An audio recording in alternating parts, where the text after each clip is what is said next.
article here. So, yes, I am going to respond finally to the whole situation. I didn't really want to talk about this situation, this controversy that's going on between Stephen A. Smith, Michelle Beadle, and Cari Champion. So basically, Michelle Beadle is pretty pissed off at Stephen A. Smith because his show is not only on ESPN, but it's on like public airwaves, especially where her Fox show that she had with this guy named Cody Decker has been gone, and I've reported about that a long time ago on my page earlier on in the year and last year as well. She's been pretty ticked off at Stephen A. Smith because of those reasons. And of course, Cari Champion also wants to throw aim and shots at Stephen A. Smith also because of the success. Both are jealous of the success of Stephen A. Smith and what he's done on ESPN, getting paid an X amount of millions of dollars a year. And also because his show, not only on YouTube, has been widely successful, he is the most publicized TV personality in not only sports media, but media period. Appearances on Fox News, appearances on CNN and NBC and MSNBC News. So, yeah, they response to Stephen A. Smith, and I'll probably break it down after reading this article. And also, he had a response and aim shots aim back at both Michelle Beadle and Cari Champion. So here we go. So he had provided some of his critics, right, without even knowing it. On Monday night, the First Take executive producer and talent spent over an hour taking shots like a strike the straight shooter he claims to be. An hour filled with research, hence the sabotage and versus you cavalier approach towards former colleagues without colleagues' words about his persona. It's impossible to play victim and yet have a God complex. This was the essence of Smith's Monday night performance, and what he showed was not just expected, but it was disappointing and like to be different. But unfortunately, it's possible for someone who stands by record and the salary it commands. Why worry about punching down when everyone else is punching up? Reaching Smith's level of success isn't easy. He's the face of all sports network without ever playing professional ball, and he's a writer, columnist, pundit, producer, author, host, and occasionally an actor. And he's constantly taken out of every role and opportunity presented and kept asking for more. And he resumed, his resume speaks for itself, and his checking account proves it. And climbing to the top is hard, staying there is harder, and you become a target for contemporaries, critics, and fans alike, amplified by social media. And being a public figure is challenging, yet desirable. Achieving Smith's success as a public figure is rare. Now, he goes in and bashes Michelle Beadle, and basically regarding Beadle, who said last week she is praying for Smith's downfall after Smith's last ambassadorship with Paya Gaming, a mobile gaming company that's currently embroiled in federal lawsuit accusing it falsely marketing games of skill that were using unbeatable bots. That wasn't the first time Beadle shared her criticisms on Smith. She was critical of 2014 following Smith's controversial commentary on domestic violence in the wake of Ray Rice's assault on his now wife, saying that I'll never feel clean again, and now I'm aware if I can provoke my own beating following Smith's comments. For the record, Smith apologized for the remarks 1 week and served a 1-week suspension for his comments on ESPN. Beadle told Front Office Sports that her feelings towards Smith date back to those comments, and she has never forgotten them. And since those comments, Smith's star has risen at ESPN while Beadle took a buyout in 2019 from the network, and she bounced from ESPN to make several other networks, and most recent stop at Sirius XM Mad Dog Radio, where she had let go from the network after news surfaced her day part would be replaced, but by, you guessed it, Stephen A. Smith. And is it fair to have those feelings towards Smith? Sure, we all have feelings towards people in our own lives for one reason or another, but Beadle has been more public than others in sharing their thoughts, and people are allowed to have their opinions shaped by how they feel about another's actions. And that's life. That's where Smith roiled his commentary, and at first stated that he doesn't know Beadle and has no personal relationship with her at all, and Smith said that Beadle was trifling, meaning unimportant. And if that's the case, using the logic, any random podcaster said what Beadle said and would have gotten the same response from Smith. Smith is no executive and never hired or fired Beadle, publicly claiming that he knows put him and superiors in a bad spot, and it's the image that ESPN wants from his top talent, a straight shooter who can't keep the gun in the holster. Smith didn't understand where Champion's commentary was rooted in when to take credit for her hire at ESPN from the tennis channel, claiming that he stopped Skip Bayless or someone else from interfering in what could have been a private conversation that sounded like chastising a servant. Smith expects loyalty from who he feels that deserves, asserting that he was responsible for Champion's success, not her, and his comments stated as much.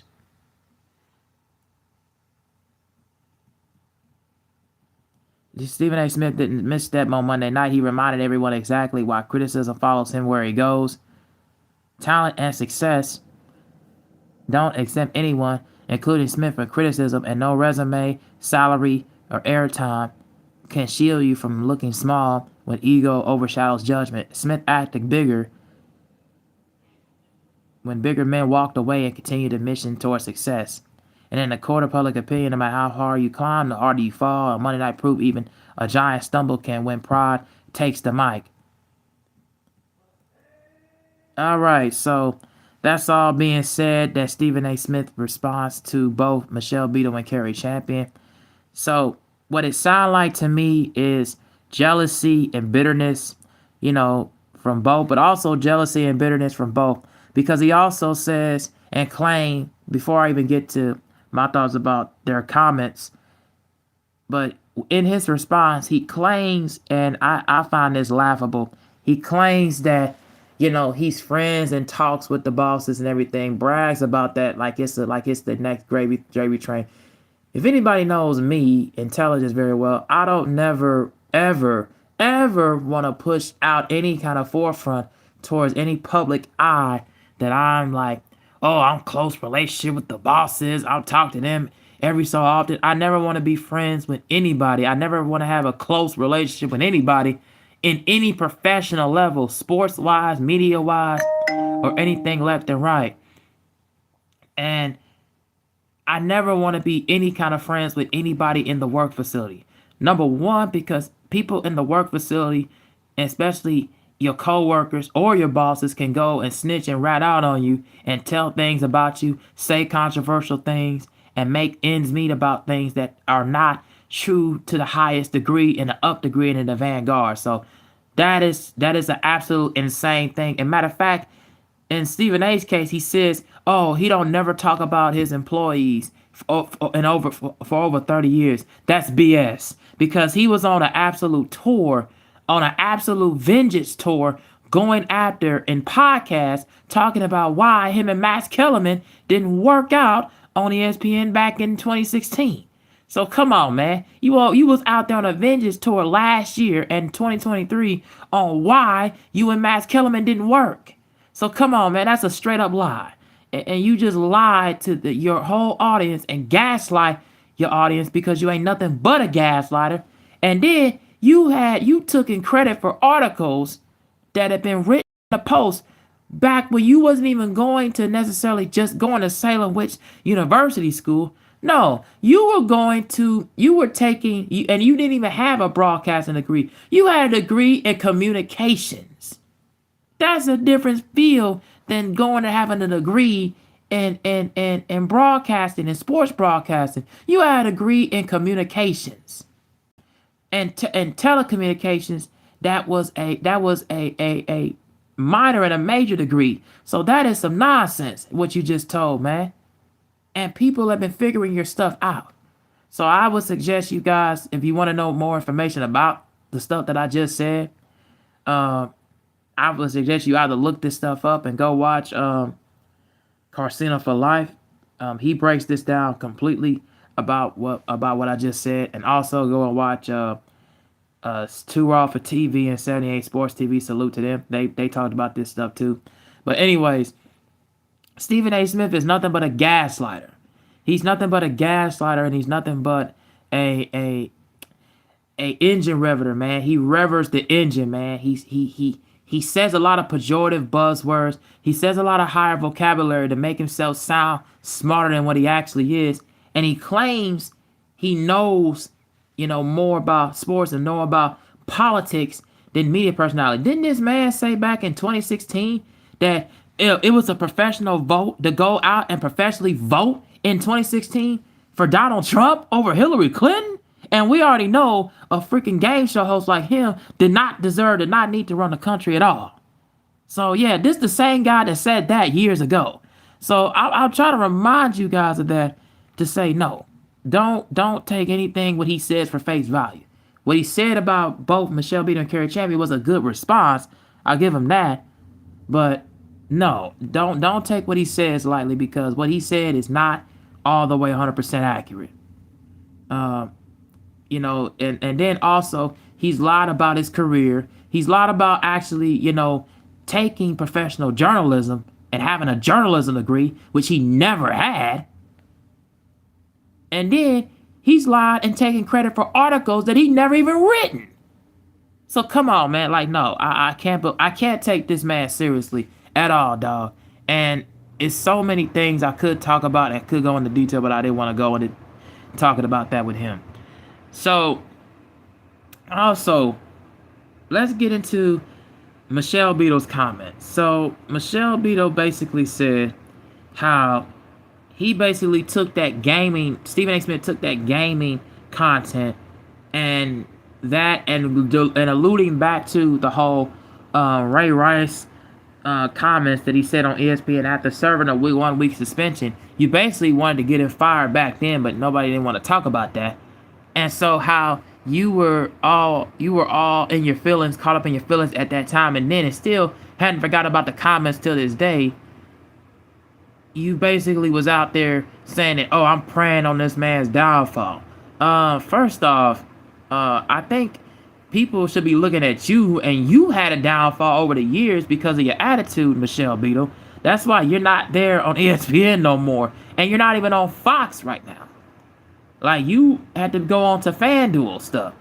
And you working with FanDuel, which they have connection networks to Fox, but not you. And you had a podcast called What Did I Miss? I'm like, what happened to that? What happened to that podcast on the YouTube space? What happened to that on the algorithms? And then for Cari Champion, I'm concerned, didn't you have a show with Jamel Hill at one point? Didn't you have some sort of show with her at one point in time? Don't you still have that show? So why are you trying to throw in a shade towards your former colleague, your former co-worker at one point in time, and you was the moderator and the host on ESPN? So why are you trying to throw shade, Cari Champion? I'm trying to figure that out. So in spite of the fact of the matter, both Michelle Beadle and Cari Champion, like I said at the top of the video, are they're jealous of the success of Stephen A. Smith, and they're not as successful as them in that same manner. And by the way, let me just remind y'all of people of Michelle Beadle's past. She was on this one Animal Planet network, Animal Planet, on cable TV, and also she was primarily hosted the show called Sports Nation back in the late 2000s, the early 2010s, with Colin Cowherd. And of course, later on, Max Kellerman and Marcellus Wiley joined the program. And then we saw how that unveiled and unlaid. She was a numbers girl.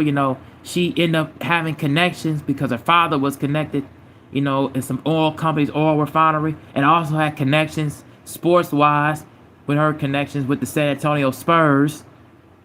And so she's had the luxury of family helping her out for years, going back then, and has numerous of commentaries criticizing the same thing that she's preying on somebody else's downfall for, criticizing black athletes. I mean, notoriously known when Floyd Mayweather had that trafficking charge back in the day, and he got caught with some possession. And he also had to serve allegedly a domestic violence case that was rolled against him at one point. she went on ESPN and basically criticized him and said, "Oh, he did this and did that," when none of the facts actually came out about the whole matter and how bad, if this story is true, how badly the woman that he allegedly assaulted was beat up. And she never even gone out to really look and did the facts and did the research before he start to speak out in the public eye. So this is the things that she's known for. And also criticizing Kawhi Leonard, when Kawhi Leonard was on the San Antonio Spurs at one point, when the Spurs teammates was questioning his knee injuries, multiple microscopic knee injuries, that was reported by his agent and also his uncle, that said that, why he was missing such amount of games and he only played like 45, 50 something games. He basically missed half of the season. And she was on ESPN with Mike Greenberg and so on and so forth, was talking about how, we don't know if Kawhi Leonard's really hurt. You're basically discouraging the team. You're basically discouraging the San Antonio Spurs. How do you know that, Michelle Beadle? How did you know that? Are you this man's, are you in front of this man's personnel? How in the world did you have to know that? I mean, I just don't understand why certain women, just think that they have any whereabouts and no facts when you don't have any to speak of. So you get on a public platform and speak about athletes that you have no information on.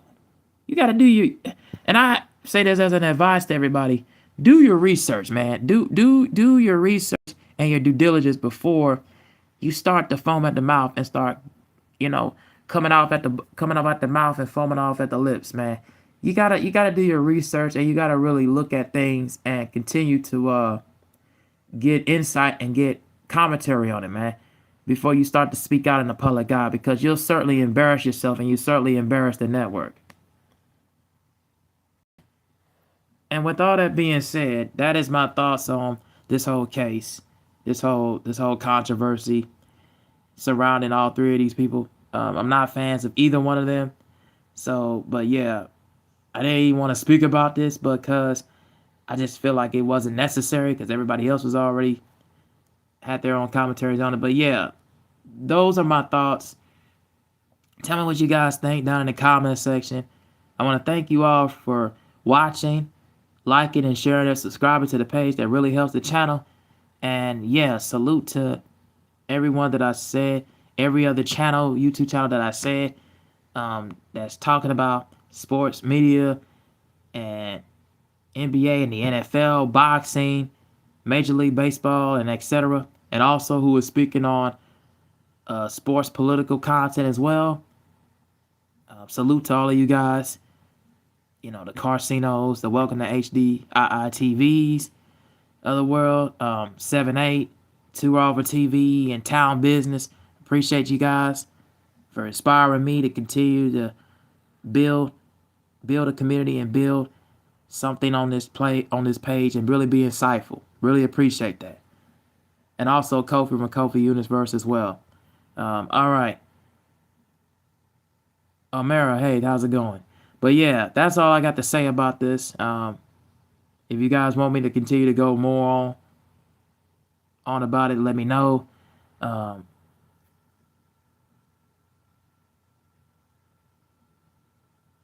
right. Thank you all for watching. I'm out.